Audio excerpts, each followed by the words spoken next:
नमस्कार मंडळी. कोणतेही फास्ट फूड किंवा हॉटेलचे पदार्थ खाल्लात तरी पोट भरते, भूक भागते ते फक्त भाकरीनेच. पण काही भगिनींना, मुलींना भाकरी करायला जमत नाही. भाकरी करणे फारच कठीण काम वाटते. भाकरी थापता येत नाही, काटात चिरते, गोल येत नाही, टम्म फुगत नाही, करपते, अशा एक ना अनेक तक्रारी असतात. दररोज आपल्या घरी ज्वारीची भाकरी असते, पण भाकरीचे प्रकारसुद्धा अनेक आहेत.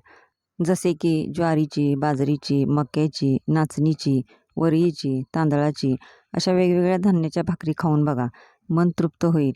चपाती, फुलके, रोटी, पुरी काहीही खा, पण मनाला ओढ असते ती फक्त भाकरीचीच. एक वेळ भाकरीबरोबर कोणती भाजी नसली तरी चालेल. त्याऐवजी घरगुती लाल चटणी आणि हिरव्या मिरचीचा झणझणीत ठेचा अप्रतिम लागतो. आपली भाकरी तयार आहे. गरमागरम जेवणाचं ताटसुद्धा तयार आहे. जेवायला या. आणि व्हिडिओ आवडला तर लाईक करा आणि चॅनेलला सबस्क्राईब करा. धन्यवाद.